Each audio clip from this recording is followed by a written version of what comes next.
गोरखपुर के बड़हलगंज में आयोजित सूबेदार राय की अध्यक्षता व हनुमान सेवा समिति के तत्वाधान में नेशनल इंटर कॉलेज के प्रांगण में विश्वविख्यात राजन जी महाराज द्वारा राम कथा का आयोजन। देखिए राजन जी महाराज से हमारी टीम का एक्सक्लूसिव बातचीत।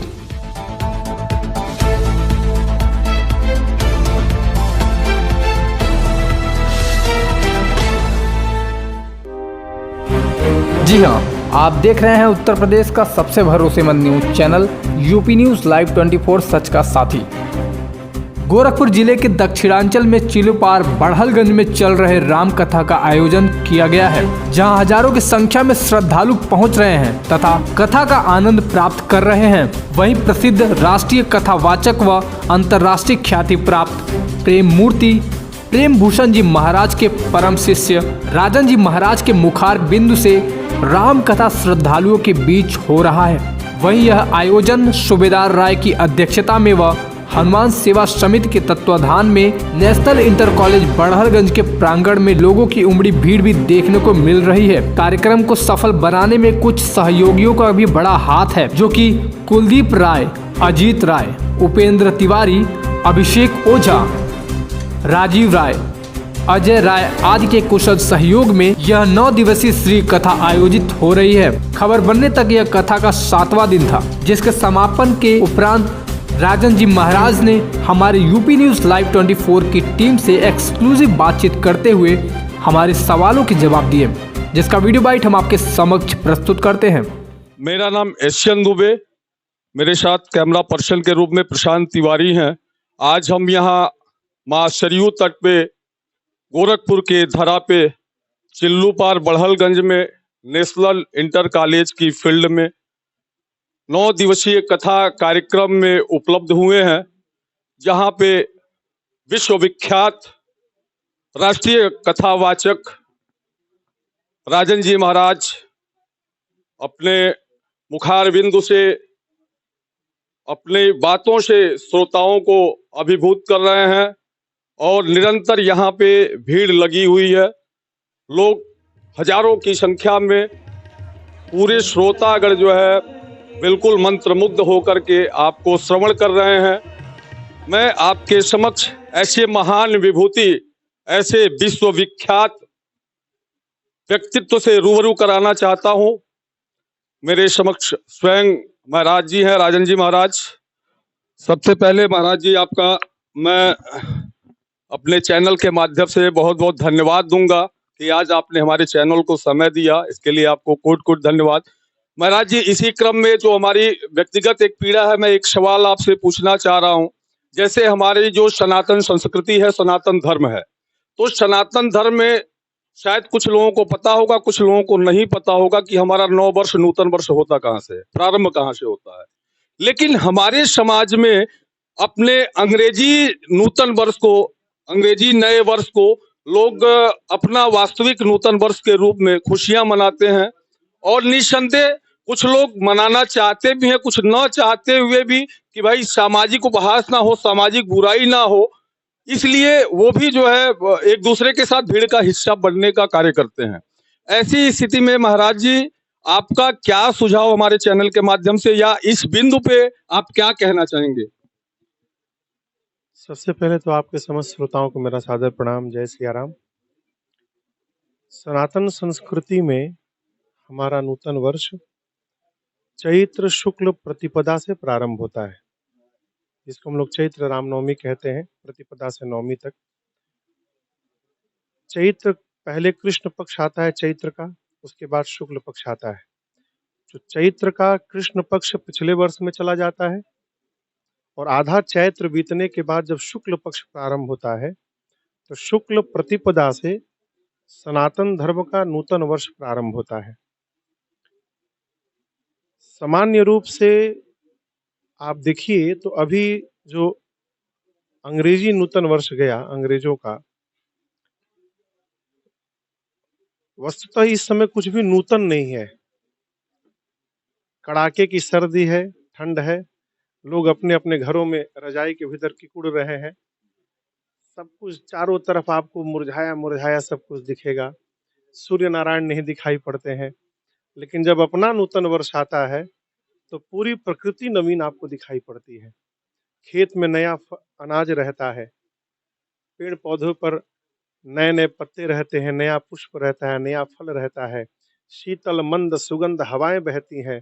उस समय सूर्य नारायण की किरणें न तेज अधिक धूप लगता है, न अधिक ठंड लगता है। उस समय से जब पूरी प्रकृति नूतन होती है, तब हमारा सनातन वर्ष का नवीन वर्ष प्रारंभ होता है।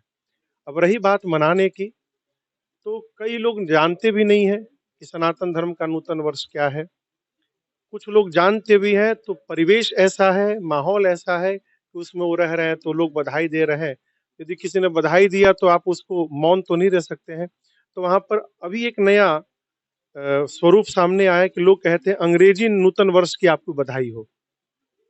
केवल नूतन वर्ष नहीं, अंग्रेजी जब कहा जा रहा है, इसका मतलब है कि अंग्रेजों का है, अपना नहीं है। ये बड़ा आदमी है, इसी में समाहित है कि कोई छोटा आदमी भी है।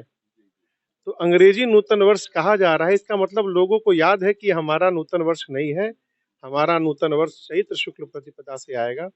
तो अभी आप देखिए, जो मैं देख रहा हूँ, अपने नूतन वर्ष में भी लोग सहर्ष बधाइयां देते हैं, चारों तरफ दे रहे हैं। चूंकि रहना उसी परिवेश में है, आप कितने लोग को सुधारिएगा? अपने को सुधारिए। आपके सुधरने से हो सकता है आपके संपर्क में 10 लोग हों तो वो भी सुधर जाए। दूसरा महाराज जी, हमारा एक अगला क्वेश्चन आपसे, एक सवाल ये था कि आपकी इतनी लोकप्रियता, आपको चूंकि ऑनलाइन चैनल के माध्यम से साक्षात आपको भी देखने वाले, या फिर जहां भी आप जाते हैं, चूंकि मैं खुद आपका परम भक्त हूं, मैं आपकी कथाओं को आनंद से सुनता हूं, और उसमें सबसे प्रमुख कथाएं जो हैं श्री शिव विवाह जो है, और उसके बाद एक केवट संवाद जो है, तो ये दोनों कथाएं बड़ा मैं मन से सुनता हूं, और वास्तव में मैं आपके कथा का प्रेमी हूं। उस क्रम में मैं ये आपसे जानना चाहूंगा कि इतनी लोकप्रियता, इतनी ख्याति आपको प्राप्त कैसे हुई, इसके पीछे कारण क्या है? आप लोग सुन रहे हैं इसलिए प्राप्त हुई। नहीं, निसंदेह हमारी बातों का उत्तर तो आप सही दिए हैं, लेकिन मैं जानना चाहता हूं कि हम सुन कैसे रहे हैं, क्यों सुन रहे हैं, इसके पीछे कारण क्या है? ये निश्चित तौर पे कुछ न कुछ तो ऐसा जरूर होगा, क्योंकि कथावाचक तो बहुत सारे लोग हैं इस जरा पे, लेकिन इसमें आप जैसे कुछ और लोग हैं जिनको लोग लोकप्रियता देते हैं, उसके पीछे क्या वास्तविक कारण है? अब ये कहना थोड़ा कठिन है, इसको आप ठाकुर जी की कृपा समझ लीजिए, मेरे पूज्य महाराज जी का आशीर्वाद समझ लीजिए। इसके अलावा कुछ नहीं, मैं वही गाता हूँ जो उसमें लिखा है। हाँ, एक एक प्रयास मैं करता हूँ कि कथा इतनी सरल भाषा में की जाए कि सामने बैठे श्रोता को दिमाग न लगाना पड़े। वो केवल कान खोल के बैठा रहे तो कथा उसके भीतर अंतरात्मा में उतरती जाए, इसका प्रयास मैं करता हूँ। हो सकता है उस सरलता के कारण जनमानस में अधिक प्रवेश हुई कथा का, ये कारण हो सकता है। लेकिन सर्वोपरि है ठाकुर जी की कृपा, सभी श्रोताओं का, भक्तों का कथा के प्रति श्रद्धा और मेरे पूज्य महाराज श्री का आशीर्वाद। महाराज जी, आपका उत्तर हमें अच्छा लगा, लेकिन हमारे समझ में जो बातें आती हैं, क्योंकि मैं निरंतर सुनता भी रहता हूं आपको, आप जहां भी जाते हैं, जिस क्षेत्र में जाते हैं, जिस देश में जाते हैं, या जहां भी जाते हैं, भरसक प्रयास करते हैं कि वहां की भाषा शैली का भी कुछ कुछ इस्तेमाल हो, जिसकी वजह से आपको आपकी लोकप्रियता में को चार चांद लगाने में ये सबसे सरल तरीका है जो हमें समझ में आया। अगर मैं गुस्ताखी कर रहा हूं तो क्षमा प्रार्थी हूं, लेकिन जहां तक हमें समझ में आया कि जहां भी आप जाते हैं, मैं देखता हूं वहां की भाषा शैली का प्रयोग करते हैं आप। जैसे अभी चूंकि आप पूर्वांचल से भी रहने वाले हैं, ये भी हमें पता है, अभी यहाँ आप अपने ग्रामीण अंचल में आए हैं, तो अक्सर भोजपुरी में भी आप बोल दिया करते हैं, तो हमें लग रहा है आपकी लोकप्रियता बढ़ाने में इसका बहुत बड़ा रोल है। देखिए, अपनी भाषा अपने लोगों में नहीं बोलेंगे तो कहाँ बोलेंगे? तो हम जब पूर्वांचल में कथा गाते हैं तो भोजपुरी स्वाभाविक है, अपने लोगों में अपनी भाषा निकल जाएगी। लेकिन ऐसा नहीं है जो आप कह रहे हैं। अब हम लोग गुजरात में कथा गाते हैं, राजस्थान में कथा गाते हैं तो भोजपुरी भजन बहुत कम होते हैं, हिंदी भजन होते हैं, और दूसरी भाषा तो आती नहीं है। अब चेन्नई कथा गाने जाते हैं तो तमिल तो हमको आता नहीं है, तो तमिल कैसे बोलेंगे वहाँ पर? तो कथा तो हम लोग हिंदी में ही गाते हैं। अपने पूर्वांचल में कथा होती है तो भोजपुरी शब्दों का प्रयोग तनिक अधिक हो जाता है। हाँ, ये कारण है। अच्छा महाराज जी, एक आखिरी सवाल आपसे मैं पूछना चाहूंगा, जैसे अगर कोई साधारण व्यक्ति चाहे आपको सुनना या आपकी कथा को सुनना, तो इसमें कहाँ तक संभावनाएं बन सकती हैं?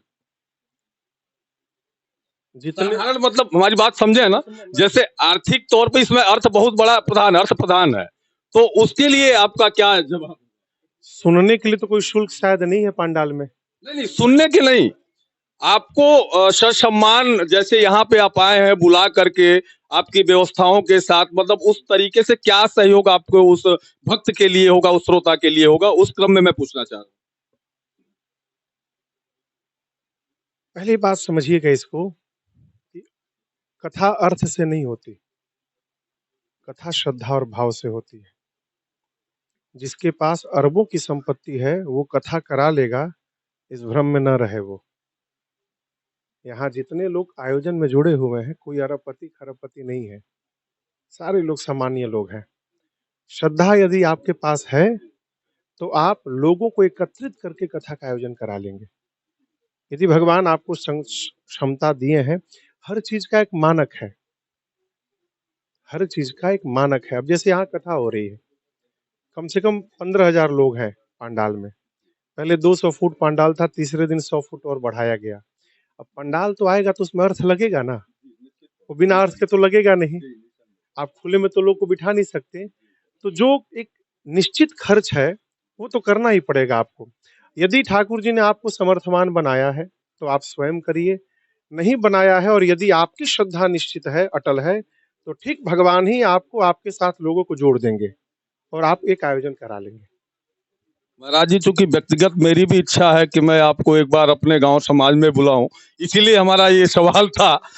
चूंकि मैं उतना जो है सामर्थ्यवादी तो नहीं हूं, चूंकि हमारी व्यक्तिगत इच्छा थी, इसलिए मैं ये सवाल पूछा। महाराज जी, आखिरी में एक सवाल आपसे बस एक समय और लूंगा। हमारे चैनल के माध्यम से हमारे ये ग्रामीण अंचल या हमारे भारतीय सभ्यता या सनातन संस्कृति को क्या संदेश देना चाहते हैं? राम जी की कथा को श्रवण करें, ये नहीं कि हमारे द्वारा ही गाई जाने पर। श्री रामचरितमानस जी को पहले पढ़ें। एक श्रेष्ठ मनुष्य को समाज में, परिवार में कैसा होना चाहिए, उसका क्या चरित्र होना चाहिए, चित्र होना चाहिए, ये जानना है तो रामचरितमानस जी को पढ़ना पड़ेगा। मानस जी को पढ़ें और भगवान ने जिसको जो कार्य सौंपा है 100% ईमानदारी के साथ अपने कार्य को पूर्ण करें और भगवत स्मरण करते रहें।